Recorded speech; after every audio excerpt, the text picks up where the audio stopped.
Boa noite.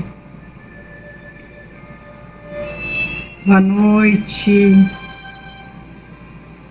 Boa noite a todos que estão conosco nesse momento, aqueles que vão chegando, aqueles que nos assistirão posteriormente. Então, deixamos aqui o nosso bom dia, boa tarde, boa noite, boa madrugada.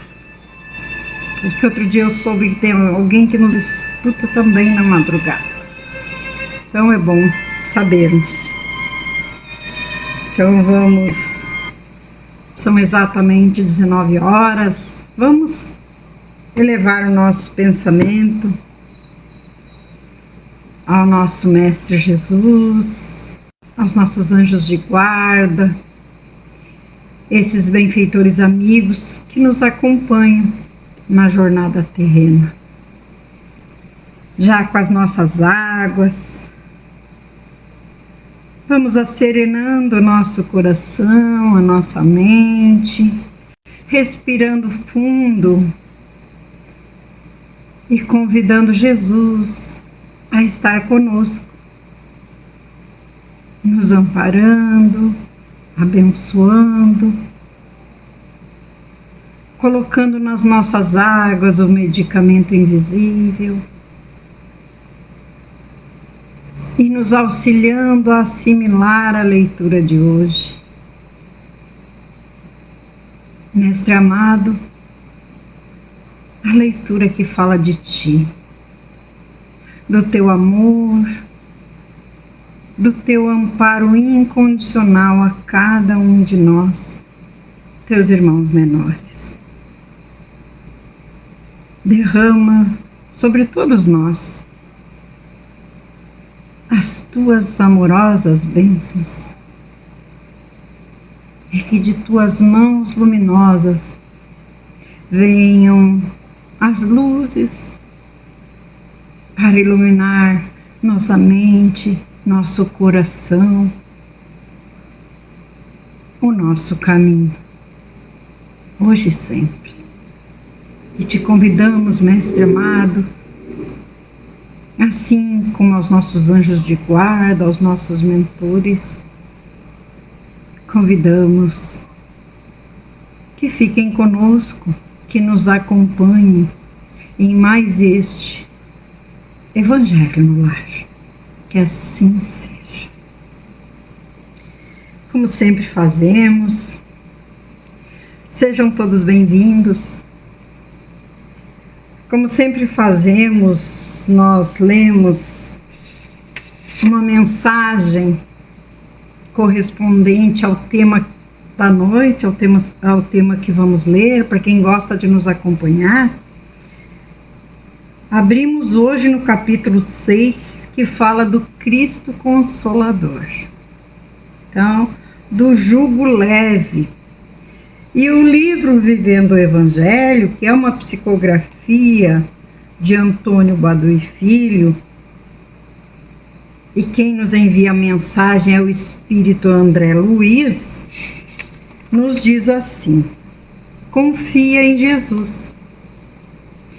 Há longo tempo trazes o coração apunhalado de tristezas.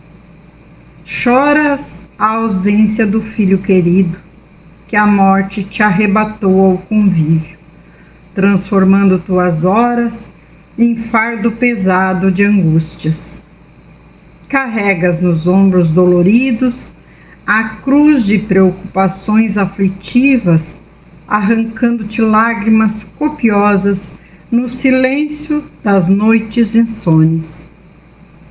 Lamentas a partida do companheiro que, embriagado de ilusões, atirou-se ao mar revolto das aventuras fáceis. Padeces a enfermidade dolorosa que castiga teu corpo frágil e cansado, torturando-te os dias de convivência familiar. Suportas o desespero da solidão, abandonado à própria sorte, por muitos que te prometeram apoio e solidariedade. Sentes o estilete cruel da ingratidão cortando-te as fibras mais íntimas, o veneno da calúnia arruinando-te a coragem, o fel da ironia amargurando-te o entusiasmo. Entretanto, apesar de todas as dores que te afligem o coração, fatigado e oprimido, não te entregues ao desânimo ou à revolta. Ao contrário, cultiva a esperança, ama, perdoa, trabalha e serve, sustentando a fé em Jesus. E na hora mais difícil, quando tudo parecer perdido, lembra-te do Mestre Divino, e Ele, que sempre esteve junto de ti, falar-te-á aos ouvidos da alma, com firmeza e doçura. Não tenha medo, não tenhas medo, estou aqui. Crê em Deus, crê em mim também. E aí? Essa mensagem do Emmanuel nos dando conforto, nos relembrando que o Mestre está sempre nos amparando, está sempre por perto, quando nós o chamamos, quando nós o convidamos. Sempre falamos, ele não é mal educado, ele precisa ser convidado. E diz assim no capítulo 6 do Evangelho segundo o Espiritismo, no item 1, o jugo leve. Vinde a mim, todos vós que sois aflitos e sobrecarregados, e eu vos aliviarei. Tomai meu jugo sobre vós e aprendei comigo, que sou dócil e humilde de coração, e encontrareis o descanso de vossas almas, pois meu jugo é suave e meu fardo é leve. Isso também está em Mateus, capítulo 11, versículos 28, 29 e 30. Para quem não tem o Evangelho, mas tem a Bíblia. E no item 2 diz o seguinte: todos os sofrimentos, misérias, decepções, dores físicas, perdas de entes queridos, todos têm sua consolação com a fé no porvir e com a confiança na justiça de Deus que o Cristo veio ensinar aos homens. Aquele, ao contrário, que não espera nada depois desta vida ou que duvida simplesmente, as aflições pressionam com todo o seu peso e nenhuma esperança vem amenizar a amargura. Eis o que levou Jesus a dizer: vinde a mim todos vós que estáis fatigados, e eu vos aliviarei. Todavia, Jesus põe uma condição à sua assistência e à felicidade que promete aos aflitos. Essa condição está na lei que ensina. Seu jugo é leve e sua lei é suave, visto que impõe como dever o amor e a caridade. Então, ele nos promete o conforto, o consolo, mas quer de nós, né, que utilizemos, que pratiquemos o amor e a caridade. E no roteiro sistematizado que sempre trazemos para nos auxiliar na compreensão, no entendimento, diz assim: a quem, em especial, é dirigido o convite de Jesus, o convite é dirigido a todos, sem exceção. Entretanto, dirige-se mais especificamente aos sobrecarregados e aflitos. Nesses, o coração está ansioso por um consolo, por uma diretriz. O ensino de Jesus é melhor compreendido e aceito. E por que Jesus promete o alívio e não a cura de nossos males?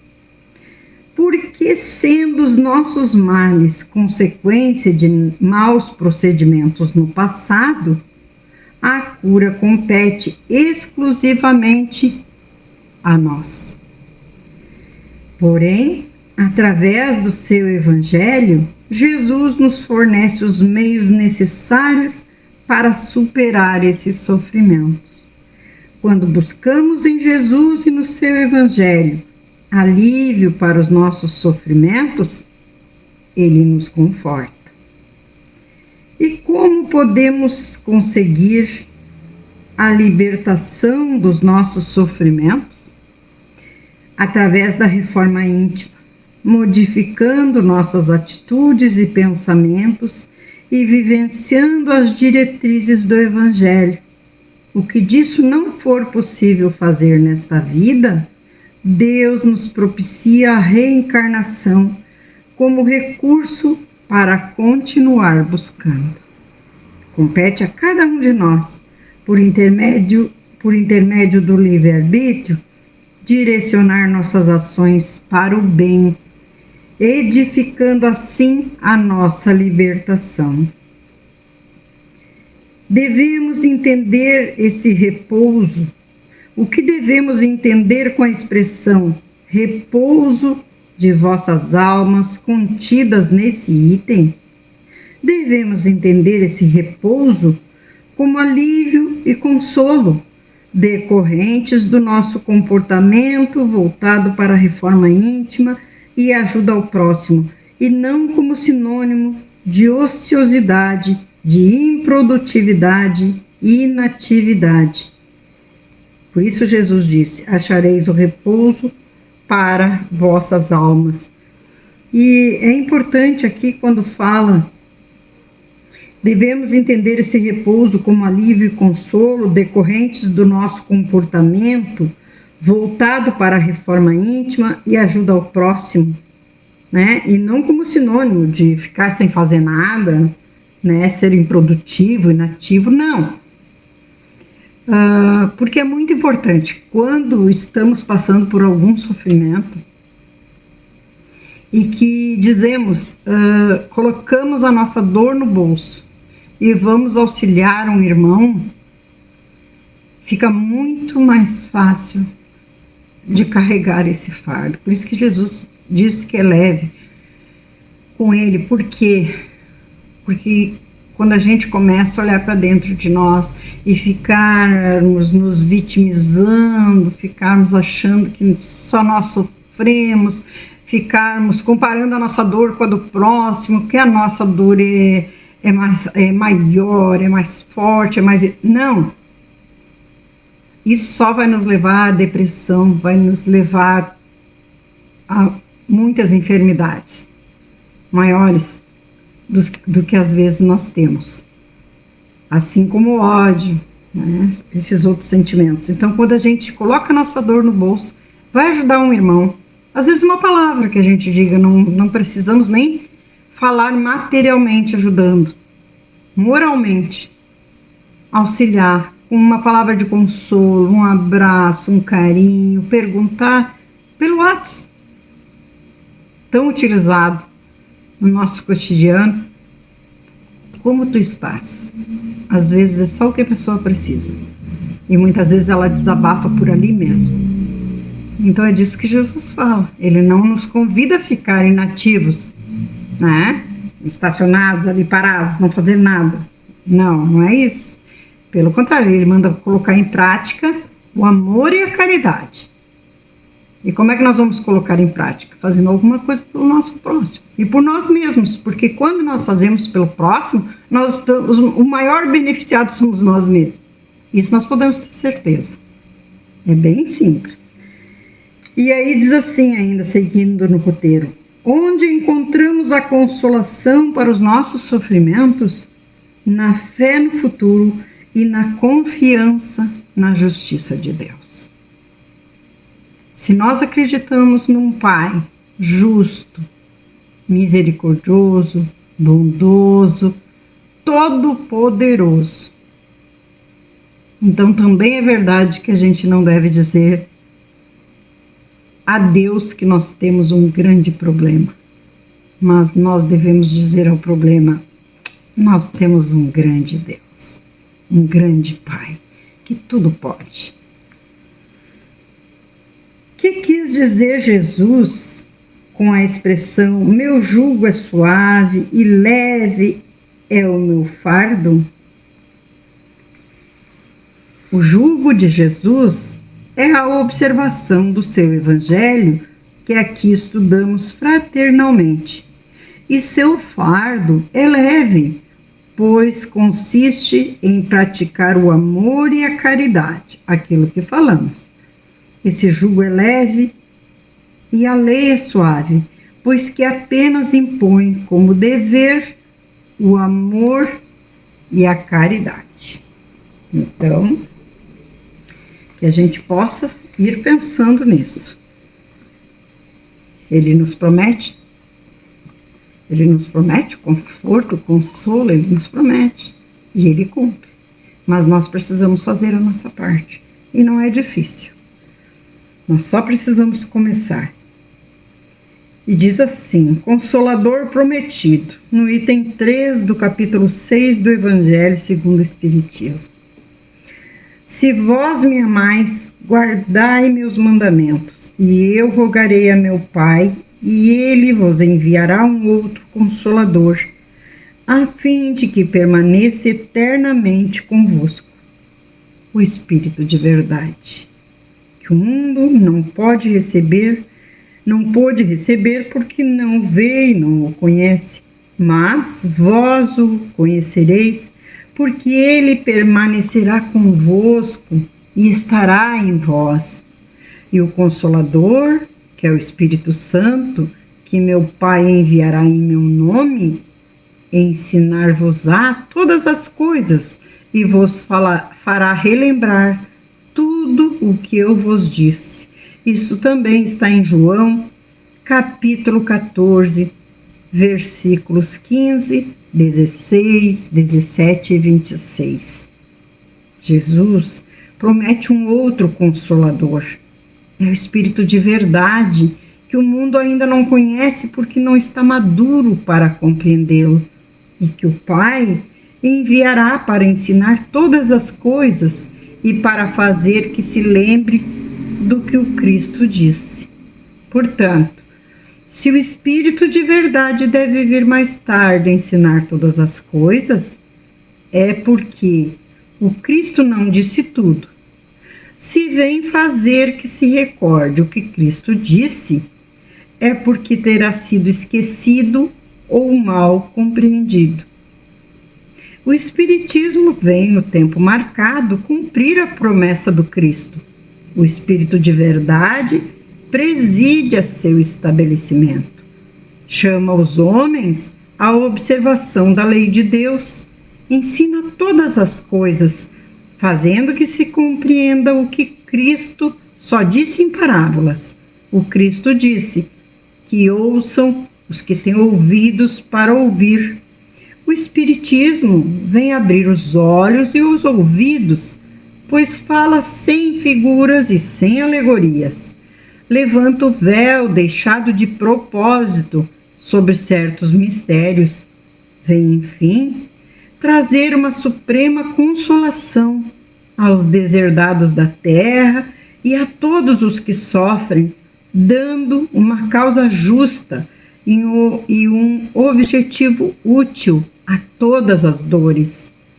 Então, aqui quando fala que vem abrir os olhos e os ouvidos, porque hoje nós sabemos que, repetindo, se o nosso Pai, o nosso Criador, é justo, é misericordioso, é bom, todo sofrimento tem uma causa. E se a causa não está nessa nossa existência, ela está numa existência anterior. Muitas vezes nós abusamos da nossa inteligência, exploramos os nossos irmãos, né? Como vemos hoje em dia, aqueles mais tidos como muito inteligentes, dando golpes. E aí, como nosso Pai é justo, é bom, ele dá uma nova oportunidade. Aí esse irmão vem privado da inteligência. Aí ele vem com um probleminha mental, ele não consegue, ele não vai trabalhar, ele não vai. Ah, mas e daí a família? Não, mas tudo é ajustado. Então, se eu passo por determinado quadro, por determinada situação, eu preciso ver. Se eu não provoquei isso nesta existência, o que eu devo ter feito lá atrás? Porque o nosso Pai não comete injustiça com nenhum de nós, porque Ele é amoroso. E Ele nos permite, assim como quando somos reprovados na escola, podemos fazer novamente aquele ano, assim o nosso Pai permite que a gente reencarne para fazer diferente. Então que a gente possa olhar os nossos erros e não repeti-los. E que nós possamos também fazer o que Cristo pediu. Praticar o amor, a caridade, porque enquanto estivermos praticando o amor e a caridade, estaremos evitando de errar. E isso só nos beneficia. Por isso falamos que o maior beneficiado quando estamos fazendo qualquer ato bondoso, generoso, que seja de coração, não para mostrar, né? O maior beneficiado somos nós, com certeza. E diz assim, o Cristo disse, bem-aventurados os aflitos, porque serão consolados. Mas como sentir-se feliz em sofrer, não sabendo por que se sofre? O Espiritismo mostra sua causa nas existências anteriores e na destinação da Terra, em que o homem expia seu passado. Ou seja, se praticamos alguma coisa lá atrás, às vezes é nessa mesma existência. Eu como errado, eu faço coisas, né? Sou imprudente, e aí depois eu já vou respondendo aqui nessa mesma existência. Então, é tranquilo que se não está aqui, está numa existência anterior.